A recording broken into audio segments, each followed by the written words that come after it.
बिस्मिल्लाहिर्रहमानिर्रहीम जी, इल्ज़ाम तो हमने नहीं लगाया। इल्ज़ाम तो अभी आलमी इदारे ने एशियन डेवलपमेंट बैंक की अपनी रिपोर्ट में लगाया गया है। इससे पहले तो हमने भी इसके ऊपर प्रेस कॉन्फ्रेंस की थी और हमने ये कहा था। अब वो बात हमारी साबित भी हो गई है और हमारी जो स्टांस था वो विंडिकेट हुआ है मेरे ख्याल में।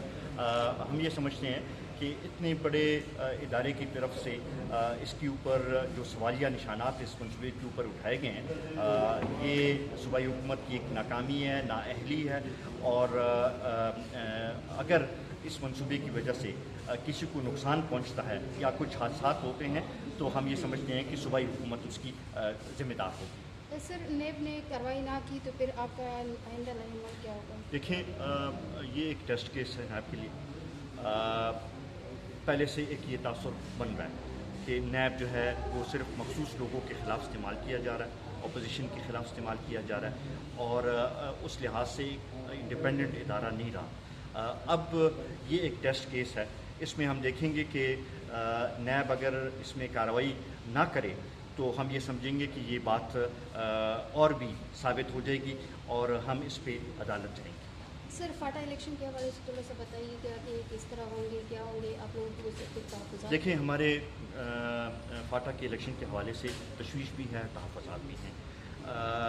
जिस तरीके से इलेक्शन कमीशन ने जो इक़दामात उठाएँ और जिस तरीके से कि 16 सीटों के लिए इलेक्शन के लिए भी उनको फ़ौज के बुलाने की ज़रूरत है, मेरे ख्याल में ये इलेक्शन कमीशन के ऊपर भी एक उनकी कारकर्दगी के ऊपर एक सवालिया निशान खड़ा होता है। हम ये समझते हैं कि जो इतलात आ रही हैं, जिस तरीके से एक ख़ास मखसूस पार्टी के उम्मीदवारों को सपोर्ट किया जा रहा है, जिस तरीके से उनको कैंपेन करने की इजाज़त है और बाकी पार्टियों को इजाज़त नहीं है, बाकी कैंडिडेट्स को इजाज़त नहीं है, तो इससे ये इलेक्शन का अमल जो है वो शफाफ नहीं रहा।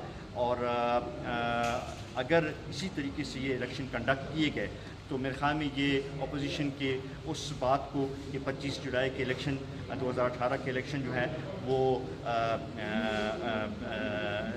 ट्रांसपेरेंट नहीं थे, उसमें धांधली हुई थी, उसको और तकवीत मिली। सर, तमाम पार्टियों को गिरफ्तारी हो रही है, इल्ज़ामात भी आ रहे हैं, क्या कहेंगे अपनी पार्टी के हवाले से? कुछ है नेब के? हमारे तो मुझे कुछ पता नहीं है। हमने देखें, हमारे सब कुछ आवाम के सामने है और हमने हमेशा आवाम की सियासत की है और आवाम के लिए सियासत करेंगे और न हम किसी के उससे डरते हैं कि कोई हमारी आवाज़ दबाने की कोशिश करेगा।